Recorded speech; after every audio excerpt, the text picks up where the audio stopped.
Hello everyone, am I audible to all of you? माझा आवाज येतो सगळ्यांना? Hello, am I audible to everyone?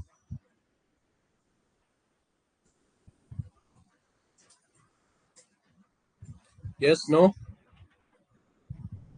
Please let me know. Hello everyone, am I audible? I hope I am audible to everyone and my screen is visible to all of you. Yeah, let's see. Yes, Divya, good evening everyone. Arya, good evening. Shaurya, good evening. Praneet, Divya, Manasvi, good evening everyone, one and all. So nice to see you once again.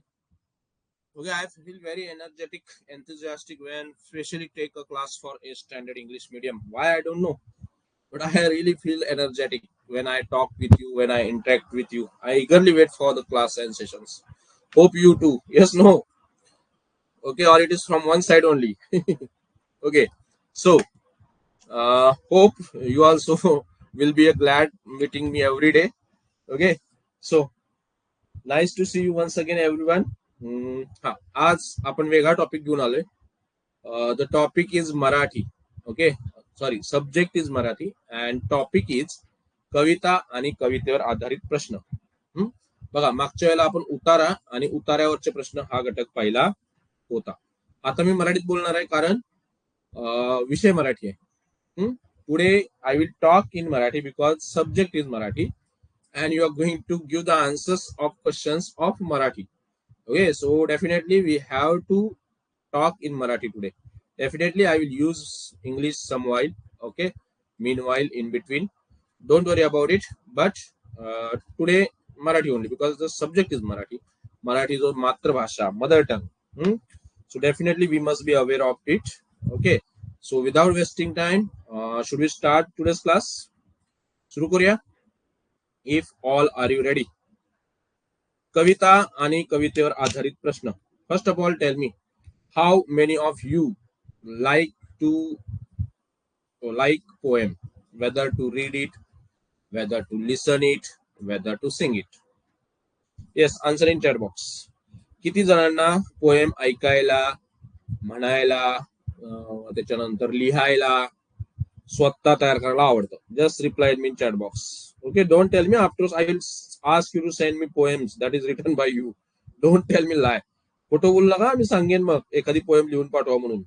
Okay, Omkar good, Manasvi, Sanskruti या okay okay, Atharva, Pranit Swami okay, good good good good good good good.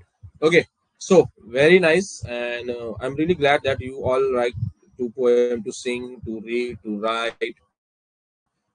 बरं वाटलं की सगळ्यांना बऱ्यापैकी लिटरेचरचं थोडंफार तरी attraction आहे किंवा इंटरेस्ट आहे लिटरेचरमध्ये, साहित्यामध्ये. ओके, तर ह्या साहित्यातला महत्वाचा प्रकार म्हणजे कविता. ओके, आणि त्या कवितेवरचे प्रश्न विचारले जातात आपल्या स्कॉलरशिपच्या एक्झाम मध्ये. तर हे प्रश्न कसे सोडवायचे ते आज आपण बघणार आहोत. Today we will learn how to solve the questions based on the poem. So shall we start? Yeah, without wasting time we will start it. Prose and poems, these are the two different things. Okay, prose म्हणजे मराठीत म्हणतात गद्य आणि poem म्हणजे मराठीत म्हटलं जातं कविता. You know it, you are all English medium students. Okay, मग कविता आणि कवितेवरचे आधारित प्रश्न सोडवण्यासाठी काही गोष्टी आपल्याला लक्षात घ्याव्या लागतात. पहिली गोष्ट, प्रथम कविता काळजीपूर्वक वाचा. हे मी स्वतः सांगेन तुम्हाला, इथे लिहिलंय म्हणून नाही, तर कविता काळजीपूर्वक वाचलीच पाहिजे. वाचली नाही, एखादा दुसरा शब्द इकडे झाला तर डेफिनेटली तुमचा आन्सर चुकणार आहे. म्हणून पहिली कविता काळजीपूर्वक वाचा. कवितेचा आशय समजून घ्या, म्हणजे कॉम्प्रेन्शन करा. Comprehend it well, understanding well, understand the meaning of that poem. कवितेचा आशय समजून घ्या, सारांश समजून घ्या, त्या कवितेत काय सांगितलंय ते समजून घ्या, कवितेत कशाचं महत्व विषद केलंय ते समजून घ्या, कविताचा विषय, कविता कशाबद्दल आहे ते समजून घ्या, कारण याच्या पलीकडे प्रश्न नसतात. त्याच्यानंतर कवितेतील शब्दांच्या अर्थाकडे लक्ष द्या. meaning of the words, pay attention towards the meaning of the words of the poems. कवितेतील शब्दांच्या अर्थाकडे लक्ष द्या. पुढे बघा, I will zoom it for you if you can't see. Okay, कवितेतील शब्दांच्या अर्थाकडे लक्ष द्या. पुढे काय बघा, कवितेखालील दिलेले प्रश्न वाचून त्यांची अचूक उत्तरे शोधा. हे आपल्याला शेवटी करायचं असतं. म्हणजे ह्या सगळ्या गोष्टी झाल्यानंतर पहिले वाचन झालं, अंडरस्टँडिंग झालं, मिनिंग लक्षात आला की मग आपल्याला क्वेश्चन आन्सर सोडवायचे असतात. Okay, so first of all we have to read it, then we have to understand it. Okay, understand the meaning of the poem. Then we have to understand the meaning of each and every word. प्रत्येक शब्दाचा अर्थ कळला पाहिजे. Words meaning. And the final task is solving question answer. त्याच्यानंतर आपल्याला काय करायचं असतं, क्वेश्चन आन्सर सॉल्विंग करायचे असतात. Question and answer. ओके, पुढे आता बरेचसे प्रश्न कसे विचारले जातात बघा. आता कवितेवर याच प्रकारचे प्रश्न येतात, याच्या पलीकडे प्रश्नच येत नाहीत बघा. कोणकोणते प्रश्न आहेत, कोणकोणते प्रश्न प्रकार आहेत बघा, इथं दिले. I will underline it, highlight it for you. इथं दिले. पहिला प्रश्न असतो किंवा एखादा प्रश्न प्रत्येक वेळेला असलंच नाही, पण याच्या पलीकडे प्रश्न नसणार एवढं नक्की. समानार्थी शब्द, सिमिलर वर्ड्स तुम्हाला फाइंड आउट करायला सांगितलं जाईल. विरुद्धार्थी शब्द, अँटोनिम्स, ऑपोजिट वर्ड तुम्हाला फाइंड आउट करायला सांगितलं जाईल. त्याच्यानंतर ध्वनीदर्शक, साऊंड मेकिंग वर्ड्स तुम्हाला अंडरस्टँड करता आले पाहिजेत. यावर प्रश्न विचारले जातात, याकडे लक्ष द्यायचं. यासाठी समानार्थी शब्दासाठी, विरुद्धार्थी शब्दासाठी, ध्वनीदर्शक शब्दासाठी तुमची शब्द संपत्ती चांगली पाहिजे. आणि शब्द संपत्ती चांगली असण्यासाठी ते काही बाजारात गेलं आणि पैसे देऊन शब्द संपत्ती आणली असं होत नाही.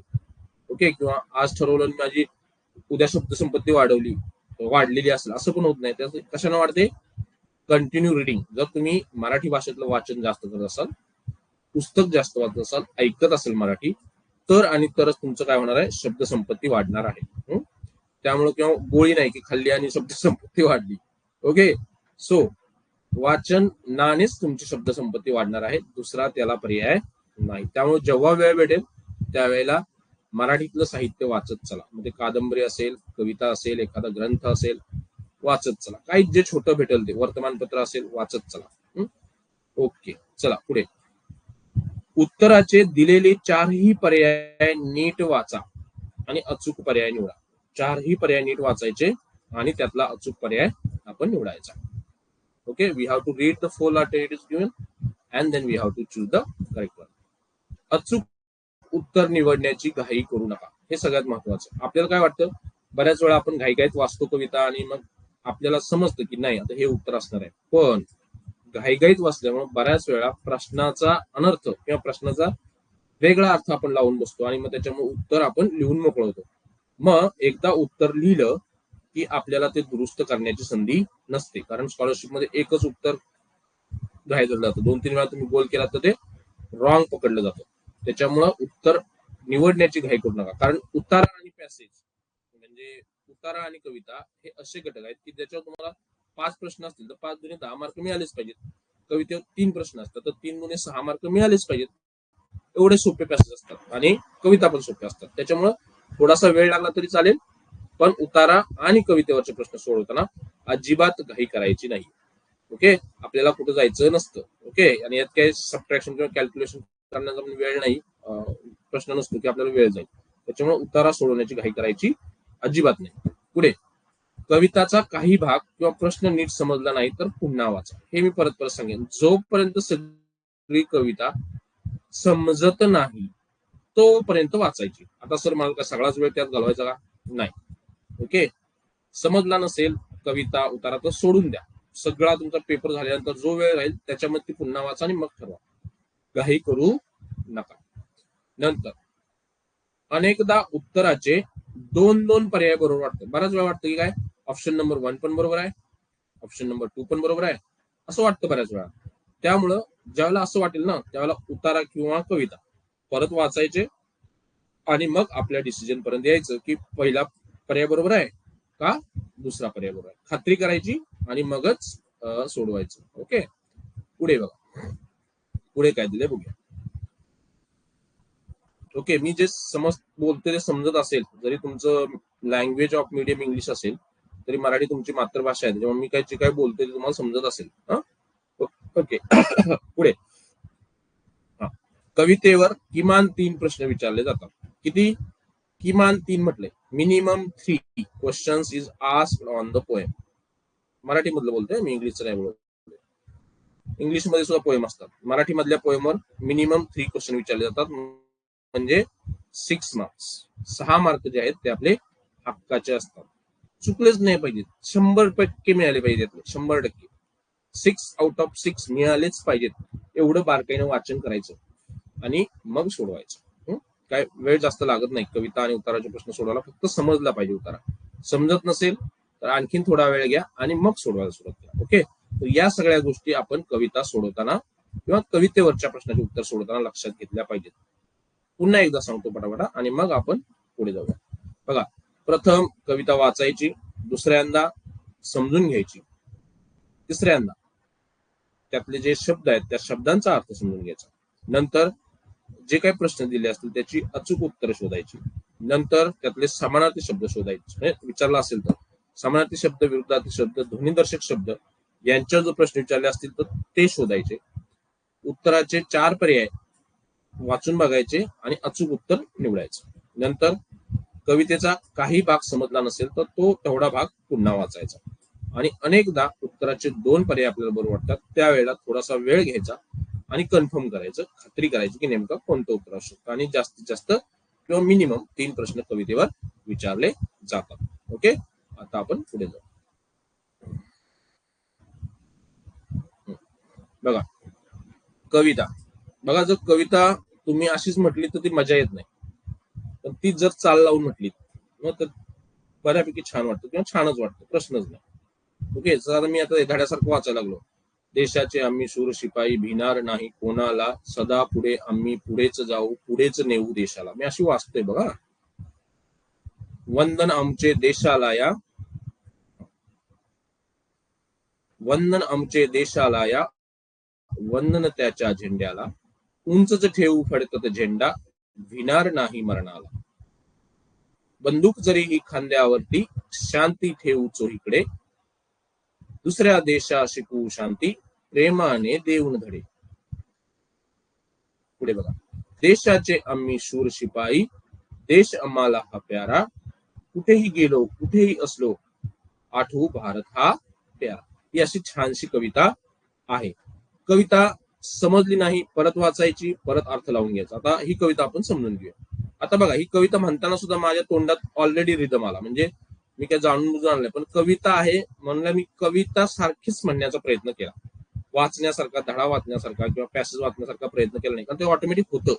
कविता आल्यानंतर ते आपल्याला कवितेसारखे आपल्या तोंडातून बाहेर पडतं. बघा, देशाचे आम्ही शूर शिपाई, भिणार नाही कोणाला, म्हणजे आम्ही देशाचे शूर शिपाई आहोत आणि कुणालाच भिणार नाहीये. अरे तुम्ही का प्रश्नाचे उत्तर टाकताय, मला काही कळे नाही. मी प्रश्नच विचारला नाही तर काय 444 काय 44 सांगा मला. पण 4 मारलाय का कोणी इथे? हा, अरे या प्रणित, मी प्रश्नच विचारला नाही तर तुम्ही कुठनं 4 टाकताय रे? हा, हे सगळे सिक्सर बाउन्सर कुठं आले हे सगळे? मी प्रश्नच विचारला नाही, मी अजून कविताच वाचतोय. तुम्ही प्रश्नाचे उत्तर सांगून मोकळे झालात, याचा अर्थ घाई करताय तुम्ही. तुम्हाला कवितेचा अर्थ समजून घ्यायचा नाहीये. अर्थ समजून घ्या बाळांनो, अर्थ समजून घ्या. अर्थ समजला नाही काही उपयोग नाही नुसतं प्रश्नाचं उत्तर येऊन. चला, फोन म्हणते झूम करा. ओके, चला झूम केलं तुमच्यासाठी. देशाचे आम्ही शूर शिपाई, भिणार नाही कोणाला, सदा पुढे आम्ही पुढेच जाऊ, पुढेच नेऊ देशाला. आम्ही देशाचे शूर शिपाई आहोत आणि काय जाऊ, आम्ही पुढे जाऊ, कुणालाच भिणार नाही. वंदन आमचे देशाला या, वंदन त्याच्या झेंड्याला. वंदन आमचं या देशाला आणि वंदन त्याच्या झेंड्याला. उंचच ठेवू फडकत झेंडा, भिणार नाही कोणाला, सॉरी भिणार नाही मरणाला. आम्ही हा आमच्या देशाचा झेंडा उंच फडकत राहू, आम्ही कुणालाच भिणार नाही. ओके, अजून झूम करू. ओके, पण तुम्हाला दिसणार नाही कविता बाळांनो. मग ठीक आहे, परत एकदा तुमच्यासाठी झूम करतो मी पाहिजे तर. Now I think it is at least visible. Yeah, it is visible now. Yeah, okay. Now you can see it. Yes, I can see it, means you can also see it. चला, पुढे कविता काय म्हटली बघा. पुढे कविता काय म्हणते, बंदूक जरीही खांद्यावरती, शांती ठेवचो इकडे. आम्ही शिपाई आहोत आणि आमच्या शिपाई असल्यामुळे आमच्या खांद्यावर बंदूक आहे. जरी बंदूक असली तरी आम्हाला काय पाहिजे? शांती पाहिजे, पीस पाहिजे, आणि आम्ही सगळीकडे शांती ठेवू. दुसऱ्या देशात शिकू शांती, प्रेमाने देऊन धडे. आम्ही दुसऱ्या देशाला सुद्धा काय शिकू? शांती शिकू, त्यांना प्रेमाचे धडे देऊ. देशाचे आम्ही शूर शिपाई, देश आम्हाला हा प्यारा. आम्ही देशाचे कसे आहोत? शूर शिपाई आहोत आणि आम्हाला आमचा देश प्यारा आहे, प्रिय आहे. कुठेही गेलो, कुठेही असलो, आठवू भारत हा प्यारा. आम्ही कुठे जरी गेलो, कुठे जरी असलो तरी आम्हाला आमचा हा भारत देश काय आहे? प्यारा आहे. येस. चला, अशा प्रकारची ही कविता होती. कविता समजले? कवितेतला कोणता शब्द आहे असं तुम्हाला समजलं नाही असा आहे का कोणता? Is any word in the poem that you won't get it or you don't know the meaning of it? Any such a words? No? No? Then can we move for the question if you understand the poem completely? Yes, no? नाही. Okay, म्हणजे सगळे शब्द तुम्हाला समजलेले आहेत असं म्हणायला हरकत नाही. ओके, चला जाऊया आणि प्रश्न सोडूया.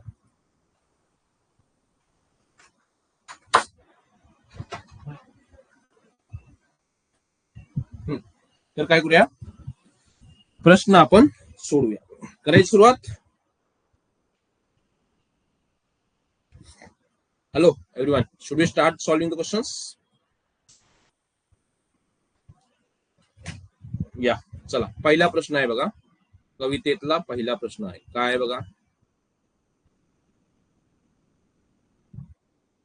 कवितेतील शूर शिपाई कशाला घाबरत नाहीत? कशाला घाबरत नाहीत? बघा पर्याय काय आहेत बघा. ओके, मी खाली घेतो म्हणजे तुम्हाला स्क्रीन दिसेल. Just minute. बघा, कवितेतील शूर शिपाई कशाला घाबरत नाहीत? शत्रूला, बंदुकीला, शांततेला का मरणाला? हा, डेफिनेट कशाला घाबरत नाहीयेत? मरणाला घाबरत नाही. पर्याय क्रमांक 4 हा काय आहे? बरोबर आहे. Everyone, yes. Manasvi good, Soham good, Vandana good, good good good, Manasvi good, okay, Divya good, good good good good everyone. Okay, let's move on to the next point. शूर शिपायाने कोणता निश्चय केला आहे? बघा, शूर शिपायाने कोणता निश्चय केला आहे असा प्रश्न विचारलेला आहे. बरोबर. मग बघा, पहिला पर्याय आहे ध्वज सतत फडकवत ठेवण्याचा. ओके. दुसरा पर्याय आहे देशाचा सतत विकास करण्याचा. तिसरा पर्याय आहे देशाला सतत वंदन करण्याचा. ओके. आणि चौथा पर्याय आहे कोणालाही न घाबरण्याचा. बरोबर उत्तर सांगा. ओके, कोणतरी म्हणते ध्वज सतत फडकवण्याचा. पण वेगळंच काहीतरी उत्तर आहे. हा, बघूया. 1 1 1 1. Soham is saying 1, Jayan is saying 1, Bhalchandra 2, Vandana 1, Amol 1, Atharva, Rohini 1. Okay, Amol 1, Pranit 1, Bhalchandra 2, Jayan 2, Amol, Jayan 4, Arya 2. Okay, so there is a confusion. इथं आपल्याला वाटतंय की पहिला सुद्धा बरोबर आहे, दुसरा सुद्धा बरोबर आहे. बरोबर आहे. तर कोणता निश्चय केलाय? आता ते शब्द कवितेत कुठे आले ते आपण जरा बघूया. म्हणजे आपले जो कन्फ्युजन आहे ते क्लिअर होईल. बघा, निश्चय या शब्दाचा अर्थ कुठे आलाय का बघा कवितेत? निश्चय या शब्दाचा आलाय का बघा कुठे? निश्चय या शब्दाचा अर्थाचा कुठे शब्द आलाय का बघा. बघा, शूर शिपायाने कोणता निश्चय केलाय असं विचारलंय. बरोबर ना? या अर्थाचा कुठे आलाय का काय बघूया आपण जरा. कुठे दिसतंय का?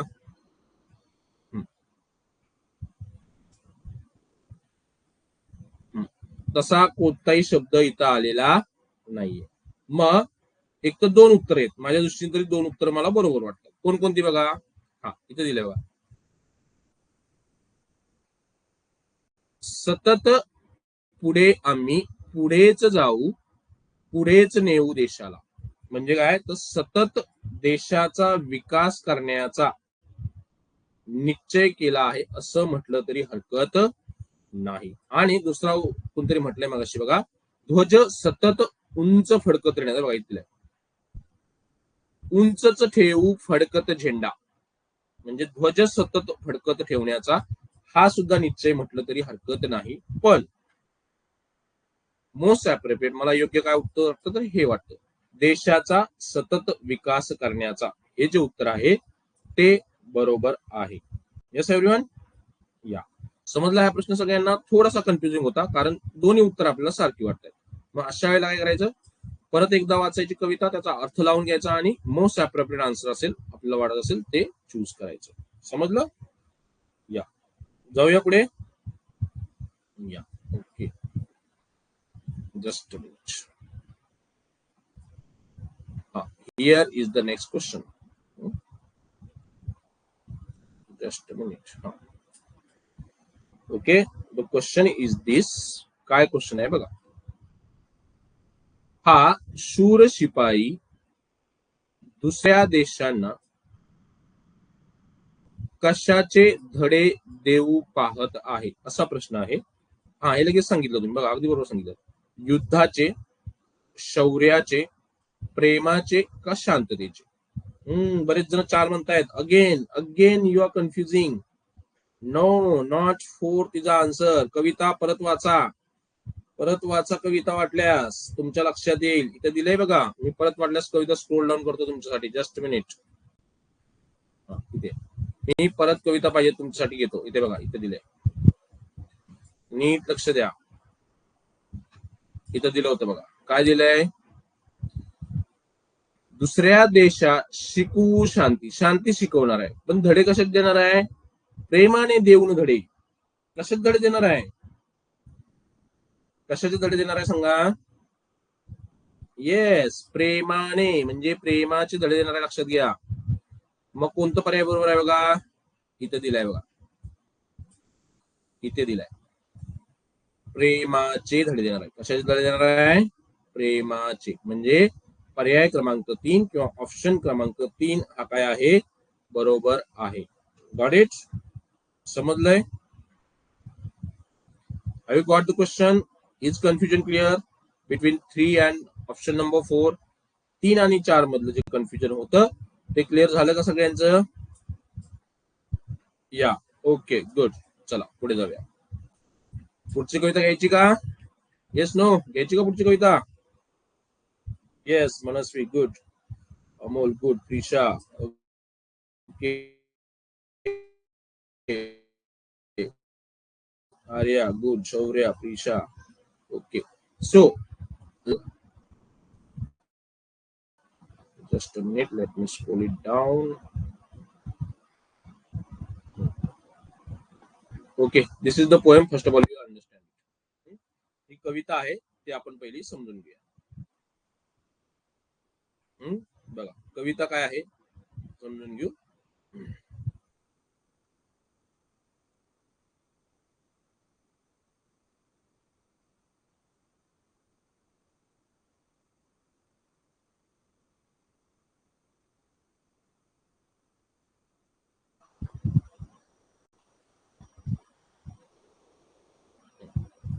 बेटा, hope it is clear to you now.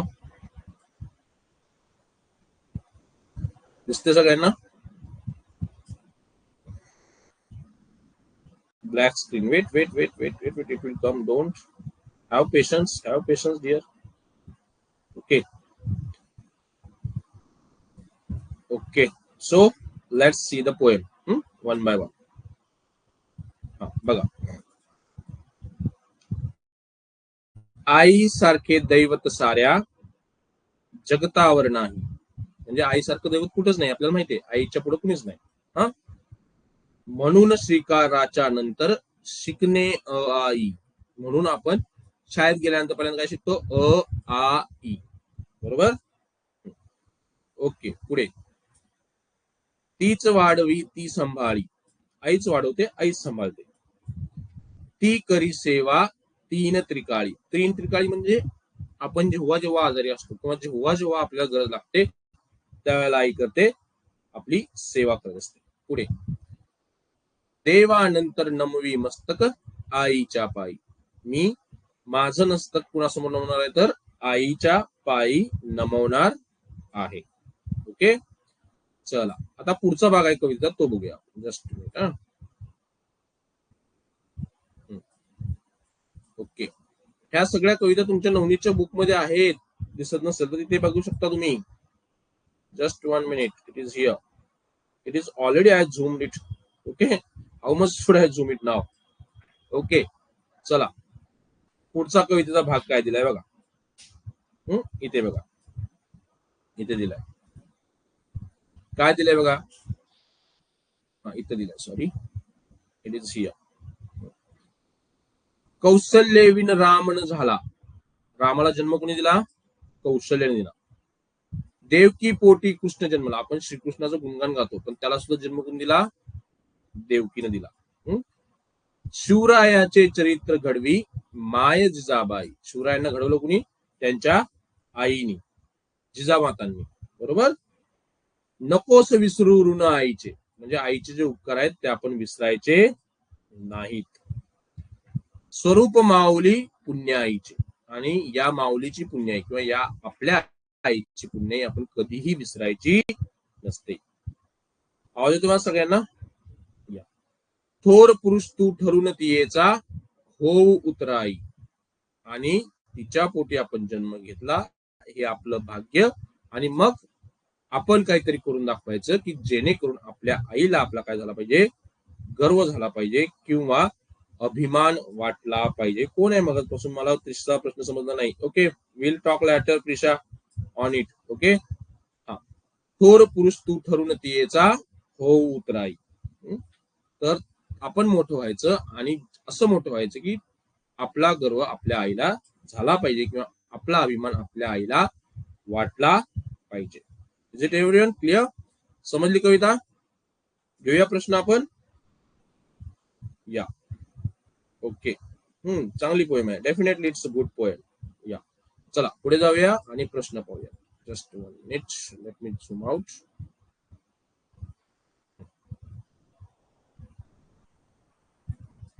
Okay, here are the questions and we will start solving it. कविता समजून घेतलीत तर कुठलाही प्रश्न तुम्हाला सहज सोडवता येईल. पण नुसतीच वाचलीत समजून नाही घेतली तर डेफिनेटली तुमच्या एका दुसऱ्या प्रश्नाचं उत्तर तरी चुकणार आहे. चुकणार आहे. त्यामुळं नीट समजून घ्या. चला, पहिला प्रश्न काय आहे बघूया आपण. मी झूम करतो म्हणजे तुम्हाला पहिला प्रश्न व्यवस्थित दिसेल.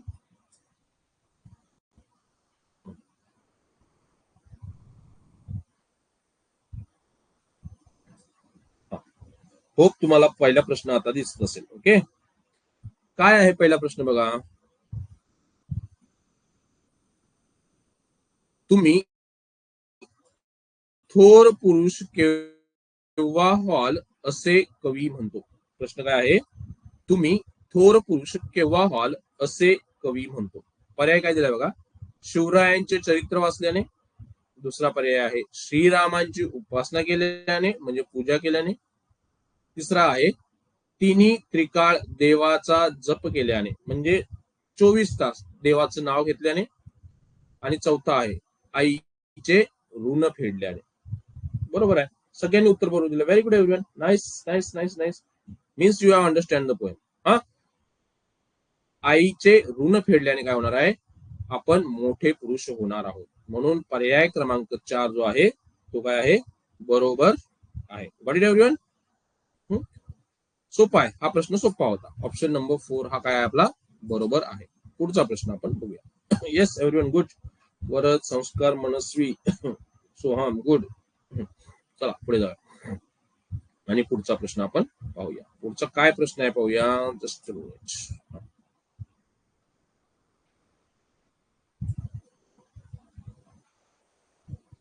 पुढचा प्रश्न असा आहे बघा.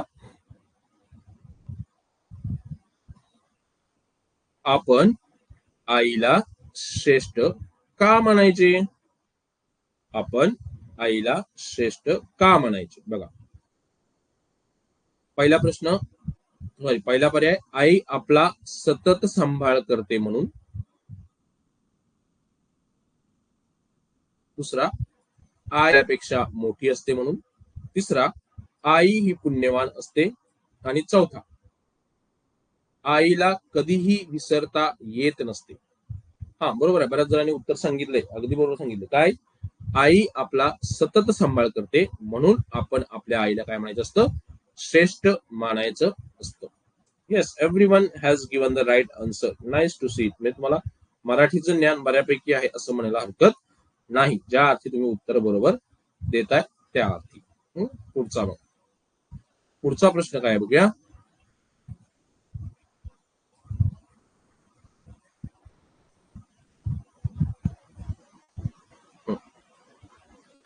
पुढचा काय बघा. ऋणमुक्त होणे या अर्थाचा कोणता वाक्यप्रचार कवितेत आला आहे? वाक्यप्रचार म्हणजे इंग्लिश मध्ये आपण त्याला म्हणतो फ्रेजेस. काय म्हणतो? फ्रेजेस. बरोबर ना? फ्रेजेस, बरोबर. तर पहिला पर्याय आहे नतमस्तक होणे. नतमस्तक होणे. दुसरा आहे तिन्ही त्रिकाळ सेवा करणे. ओके. त्याच्यानंतर आहे ऋण मानणे. आणि नंतर आहे उत्तराई होणे. इथे बघा, इथे दिसते. चौथा आहे उत्तराई होणे. मग मला सांगा पाहू कोणता बरोबर आहे नेमका. बघा, परत सांगतो प्रश्न. ऋणमुक्त होणे या अर्थाचा कोणता वाक्यप्रचार कवितेत आला आहे? पहिला पर्याय आहे नतमस्तक होणे. दुसरा पर्याय आहे तिन्ही त्रिकाळ सेवा करणे. तिसरा आहे ऋण मानणे. आणि चौथा आहे उत्तराई होणे. बघा, बऱ्याच जणांचं कन्फ्युजन आहे. कोण म्हणते 4, कोण म्हणते 3. Check it, check it, check it. Yes, I think उत्तराई होणे म्हणजे ऋणमुक्त होणे. ऋणमुक्त म्हणजे तिचे जे आपले उपकार आहेत त्याच्यातून मुक्त होणे. ऍक्च्युली आपल्याला मुक्त होता येत नाही आईच्या ऋणातून. ओके, पण आपण प्रयत्न करतो की तिच्या ऋणातून आपण उत्तराई होऊ. उत्तराई होऊ म्हणजे तिच्या आपल्या जे उपकार त्यातून आपण तिची काहीतरी परतफेड करू, असा अर्थाने. ऋणमुक्त होणे म्हणजे काय? तर उत्तराई होणे. पर्याय क्रमांक 4 ज्यांनी ज्यांनी उत्तर टाकलं ते सगळे बरोबर आहेत. अवधूत, वेदांत, यस, जयन, गुड गुड. दिव्या Nimbalkar, good. Varad, good. Manasvi, good. Tanvi, good. चला, म्हणजे सगळ्यांना ही दुसरी कविता समजली असं म्हणायला हरकत नाहीये. बऱ्याच जणांची या कवितेची प्रश्नाची उत्तर तरी बरोबर आली. मागच्या प्रश्नाची उत्तर जरा चुकली 1-2 जणांची, पण या कवितेत तरी मला वाटते बऱ्याच जणांनी बरोबर उत्तरं दिलेली आहेत. याचा अर्थ असा होतो की तुम्हाला ती कविता, म्हणजे ही जी कविता होती ती पूर्णपणे समजलेली होती. हा, आता हे तर खूप चांगलं भजन आहे. सकाळी सकाळी लागतं बघा. सकाळी सकाळी गावात लागतं, किंवा अजूनही ज्यांच्या घरात मराठी भजनं ऐकली जातात त्यांना ते ऐकायला मिळतात. बघा, कोणतं भजन आहे, खूप चांगलं आहे. चाल तर एवढी चांगली आहे काय विचारू नका, मी म्हणेन. पण तुम्ही जर माझ्या आवाजानं घाबरून जाणार नसाल तर. Okay. Yes, will you tolerate my voice? I am not too good singer, but this poem is a really nice. बघा, बऱ्याच जणांनी ऐकली असेल, घरात ऐकली असेल, आपल्या आजी आजोबांकडून ऐकली असेल, आपल्या गावात कीर्तन असतात त्यावेळेला ऐकली असेल, किंवा शाळेत ऐकली असेल. शाळेत सुद्धा एक प्रार्थना म्हटली जाते बऱ्याच शाळांमध्ये. ओके, चला. तर मी म्हणून दाखवण्याचा प्रयत्न करतो. Please tolerate my voice for a few seconds. Okay, चला. शोधिसी मानवा राऊळी मंदिरी, नांदतो देव हा आपुल्या अंतरी, मेघ हे दाटती कोठुनी अंबरी, सूर येती कसे वाजते बासरी, रोम रोमी फुले तीर्थ हे भुवरी, दूर इंद्रायण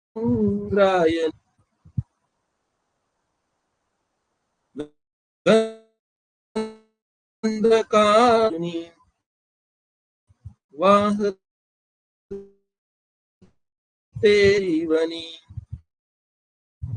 भोवताली तुला साद घाली कुणी, खून घे जाणुनी रूप हे ईश्वरी, भेटतो देव का पूजनी अर्चनी,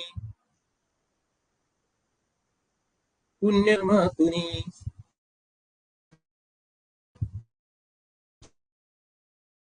शोध रे दिव्यता आपुल्या जी, खेळशी कुटवई शोधिशी मानवा रावळी मंदिरी, नांदतो देव हा आपुल्या अंतरी.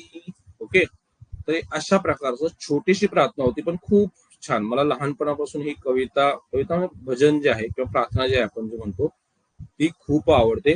ओके, माझा आवाज नाहीये चांगला, मुद्दाम खोटं कौतुक करू नका माझं, मला माहितीये. Okay, so thanks for tolerating me for a few seconds, but I cannot stop myself by saying this nice prayer. Okay, thanks everyone for your comment. Okay, now let's move on to the yes questions. Yes, बघा खूप सोपी कविता आहे, समजून घेऊया. शोधिसी मानवा रावळी मंदिरी, नांद तो देव हा आपल्या मंत्री. आपण काय करतो, मानव काय करतो की देवळात देव शोधायला जातो, पण देवळात देव नसतो. तर देव कुठे आहे? आपल्या अंतरी, म्हणजे आपल्या अंतकरणात आहे. कुठे आहे? आपल्या अंतकरणात आहे. मेघ हे दाटती कोठुनी अंबरी. ओके, मेघ हे कुठून येतात? ढगात कुठून येतात? सूर येती कसे वाजते बासरी. बासरीतले सूर कुठून येतात? रोम रोमी फुले तीर्थ हे भुवरी. फुलं कुठून येतात? फुलं कसे फुलतात? दूर इंद्रायणी दूर ती पंढरी. बघा आता आषाढी एकादशीची वारी सुरू झाली, लोक इंद्रायणीच्या काठावर स्नान करायला धडपडतात, पंढरीची वारी करायला धडपडतात, आहे की नाही? गंध का हसतो पाकळी सारुनी. म्हणजे गंध म्हणजे काय? सुवास. म्हणजे फुलातून सुगंध कसा बाहेर येतो. वाहते निर्झरी प्रेम संजीवनी. म्हणजे आपण काय म्हणतो, निर्झरी म्हणजे झऱ्यात प्रेमाचा किंवा खळखळ आवाज कुठून येतो. भोवताली तुला साद खाली कुणी. आपल्या आजूबाजूला आपल्याला कोण बोलवते? खून गे जाणुनी रूप हे ईश्वरी. म्हणजे आपल्या आजूबाजूला आपल्याला कोण आवाज देते हे आपल्याला जाणून घेता आलं.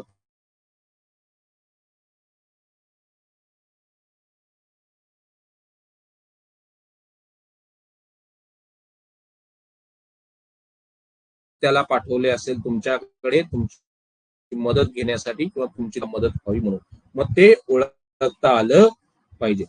भेटतो देव का पूजुनी अर्चुनी. म्हणजे प्रार्थना करून पूजा करून देव भेटतो का? तर नाही. पुण्य का लाभते दान धर्मातुनी. दान धर्म केल्याने पुण्य लाभतं का?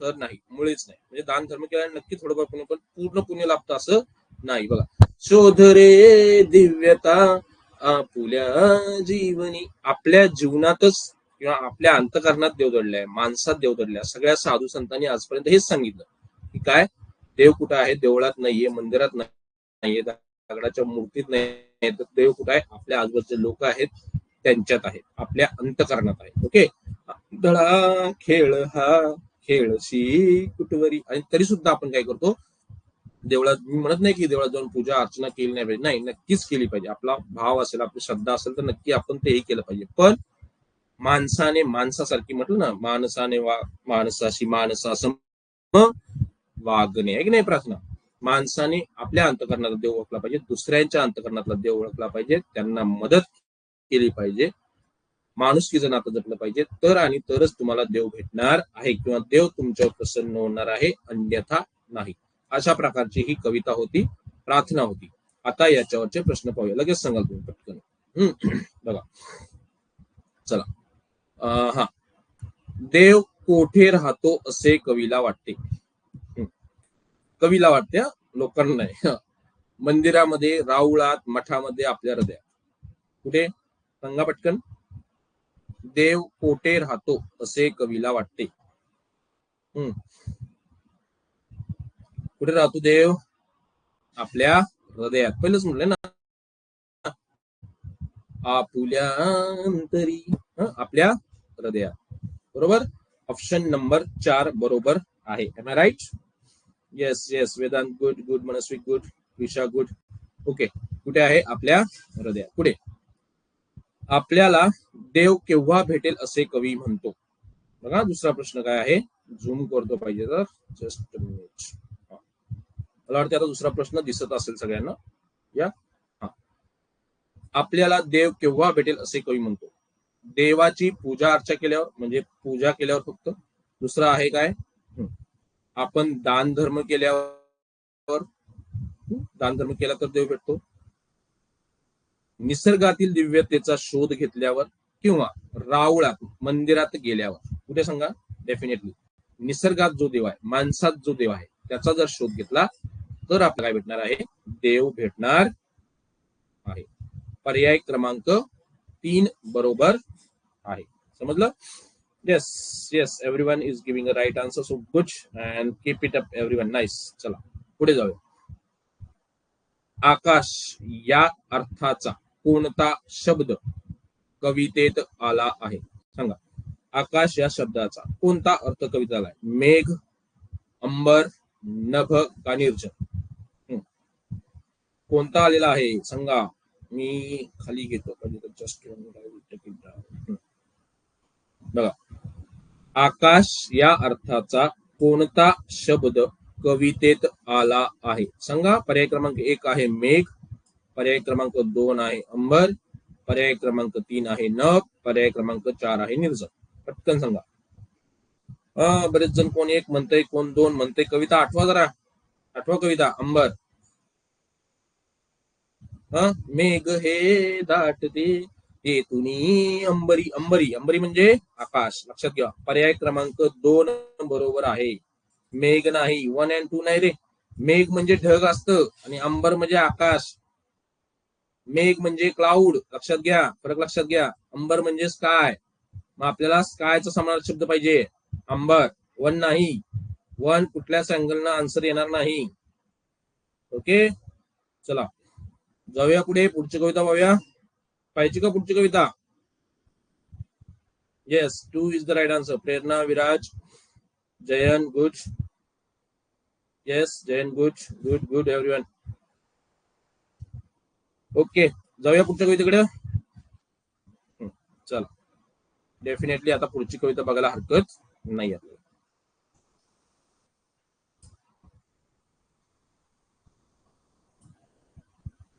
कविता आहे, कवितेसारखी म्हणून दाखवतो, नंतर त्याचा आपण अर्थ समजून घेऊया. Okay. Hope my screen is visible to all and it is clear to everyone.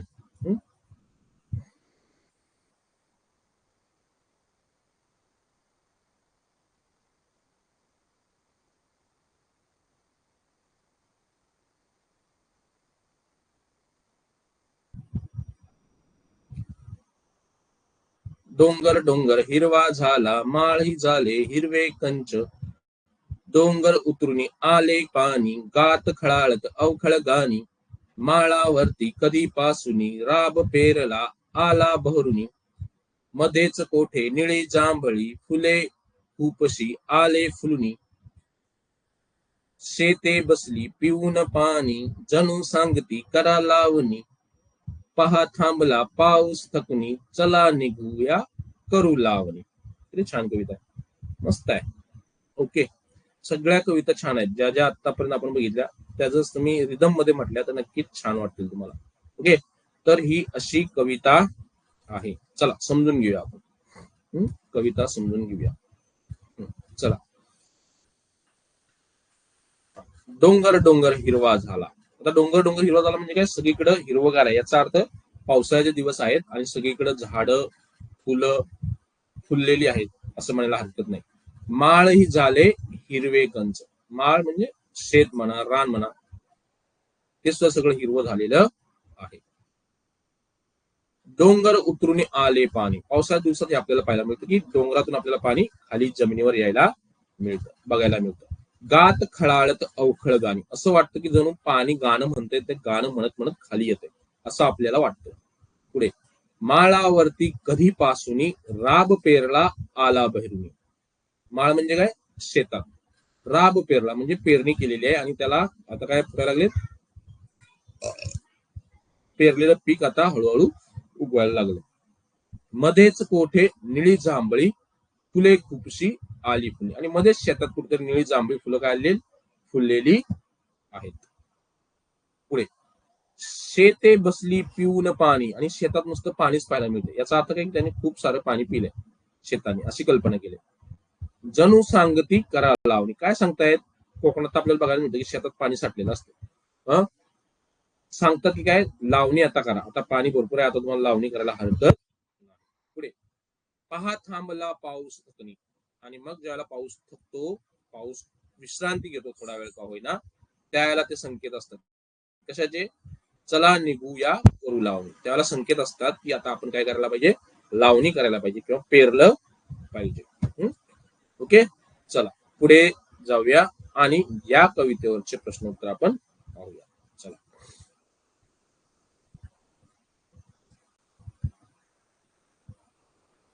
Just 1 minute.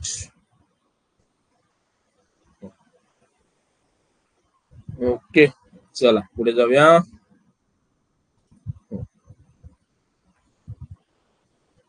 Okay, प्रश्न उत्तर बघूया, जस्ट 1 मिनिट. चला, प्रश्न पहिला कसा आहे बघा, काय पहिला प्रश्न बघूया आपण. हा, पहिला प्रश्न असा आहे, अवखळ गाणी, अवखळ गाणी कोण गात आहे. अवखळ गाणी कोण गात आहे. पहिला पर्याय आहे डोंगर आणि माळरान. ओके, दुसरा पर्याय आहे डोंगर उतरून खाली येणारे पाणी. तिसरा पर्याय आहे निळी जांभळी फुले. आणि सांगा, कोण खाली गाणी गात येत आहे. Yes, everybody has given the right answer. बरोबर आहे, डोंगर उतरून खाली येणारे पाणी गाणी गात आहे असं म्हटलेलं आहे. पर्याय क्रमांक 2 बरोबर आहे. Got it everyone. या, चला पुढे जाऊया दुसऱ्या प्रश्नाकडे. पहिला प्रश्न समजला असेल अशी आशा करतो. ओके, चला दुसरा प्रश्न. दुसरा प्रश्न काय आहे बघा, माळरान कशाने फुलून गेले आहे. माळरान कशाने फुलून गेले आहे. बघा, राब पेरल्याने, दुसरा आहे निळी जांभळी फुले फुलल्याने,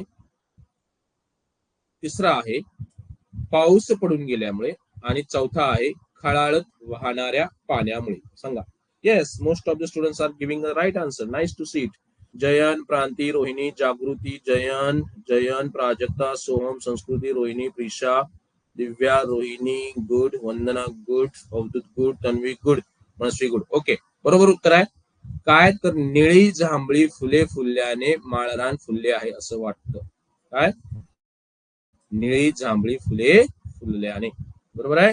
येस, ते बरोबर उत्तर आहे. ओके, पुढचा आणि या कवितेतला शेवटचा प्रश्न काय बघा, पावसाने तृप्त झालेली. पहिला, अवखळ गाणी गाण्यास. दुसरा, फुलांना फुलण्यास. तिसरा, थकेपर्यंत पाणी बरसण्यास. आणि चौथा आहे लावणी करण्यास. हे आता आपण शेवटी शेवटी बघितलं होतं. काय, डेफिनेटली लावणी करण्यास सांगत आहेत. काय करण्यास सांगत आहेत, तर लावणी करण्यास सांगत आहेत. पर्याय क्रमांक 4 हे बरोबर उत्तर आहे. ओके, ही कविता तुम्हा सगळ्यांना समजली असेल अशी अपेक्षा करतो.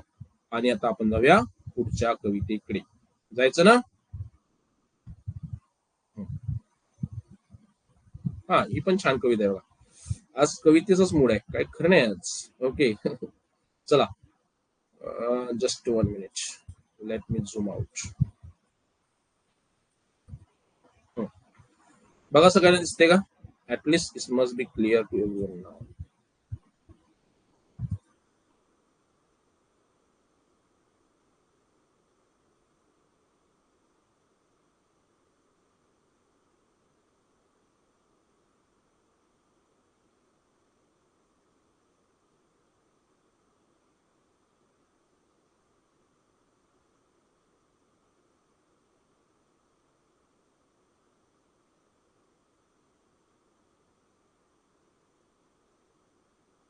Can you see the poem? दिसते का सगळ्यांना? Is it clear to everyone? Is it visible to everyone? Yes, no? Wait, it will come. I think network issue, but it will be visible very soon. Don't worry. Okay, so can we start the poem? Yeah. Okay. Very nice poem. Another nice poem. बघा. आभाळाची आम्ही लेकरे काळी माती आई. जात वेगळी नाही आम्हा धर्म वेगळा नाही. श्रमगंगेच्या तीरावरती कष्टकऱ्यांची आमची वस्ती. नाव वेगळे नाही आम्हा गाव वेगळा नाही. आभाळाची आम्ही लेकरे काळी माती आई. जात वेगळी नाही आम्हा धर्म वेगळा नाही. इमान आम्हा एकच ठावे घाम गाळून काम करावे. मार्ग वेगळाची आम्ही लेकरे काळी माती आई. जात वेगळी नाही आम्हा धर्म वेगळा नाही. पुढे बघा. माणुसकीची अभंग नाते आम्हीच आमचे भाग्य विधाते. पण आभाळाची आम्ही लेकरे काळी माती आई. जात वेगळी नाही आम्हा धर्म वेगळा नाही. पुढे. कोटी कोटी हे बळकट बाहू जगन्नाथ रथ ओढून नेऊ. आस वेगळी नाही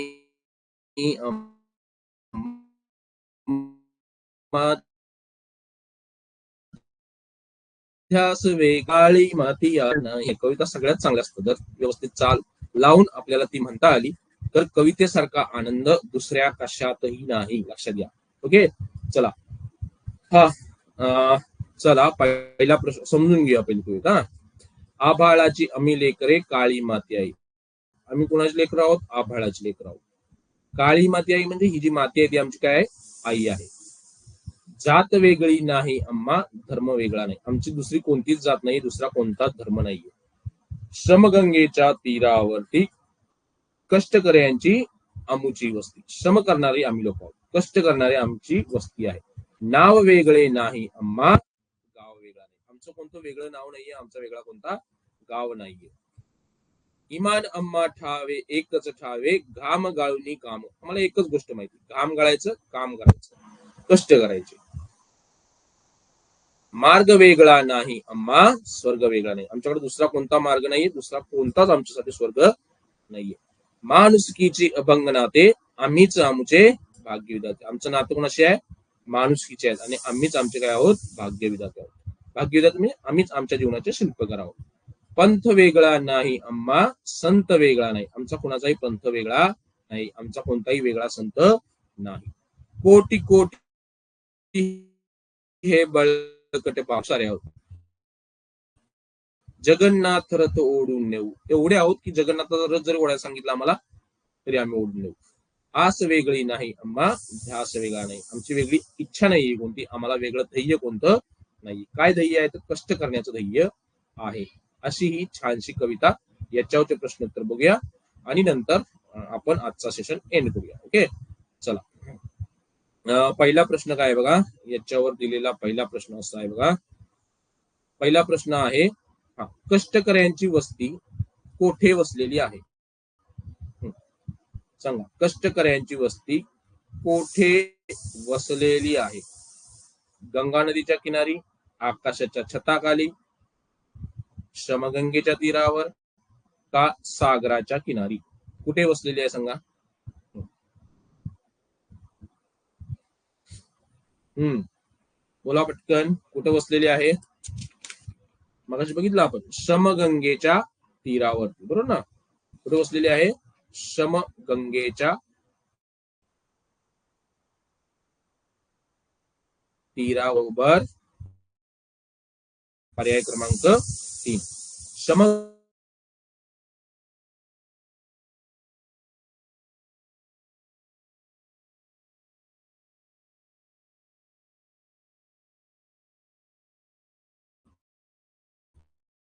काळ्या मातीशी, जात धर्माशी का माणुसकीशी? सांगा बरं. बघा, परत सांगतो प्रश्न. कष्टकऱ्यांचं नातं कोणाशी आहे? आबाळाशी, काळ्या मातीशी, जात धर्माशी का माणुसकीशी? पटकन सांगा. कुणाशी आहे? येस,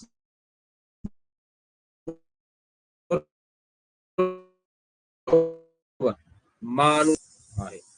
आणि शेवटचा प्रश्न, आमचं इमान कशाशी आहे असे कवी सांगतो? बघा काय म्हटलंय, आमचं इमान कशाशी आहे असं कवी सांगतो. बघा, आणि शेवटचा प्रश्न आहे, आमचं इमान कशाशी आहे असं कवी सांगतो. पहिला पर्याय आहे जातीशी, दुसरा पर्याय आहे धर्माशी, तिसरा पर्याय आहे कष्टाशी आणि चौथा पर्याय आहे संताशी. कशाची इमान आहे? कवितेत सांगितले बघा, आमचं इमान कशाची आहे तर कष्टाशी आहे, श्रमाशी आहे. ओके, पर्याय क्रमांक 3 हा काय आहे? बरोबर आहे. ओके, तर अशा प्रकारे आज आपण कविता आणि कवितेवरचे आधारित प्रश्न पाहिले.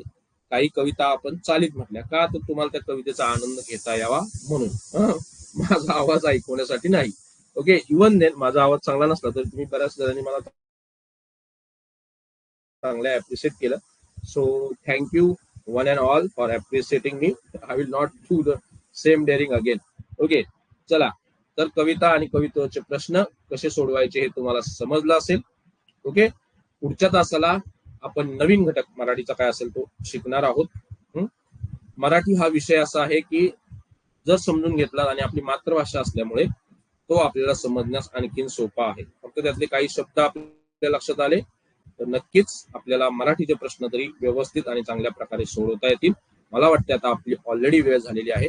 नाव is time to say bye to everyone. Okay, hope to see you again with a new subject, new topic. Yes, homework I will send it on a group. Okay, do sit and do send it on a group. Okay, yesterday's homework I have not checked, but today I will check it and later on we will take a follow up about it. Okay, so thank you everyone. Bye, see you. Good night. See you soon.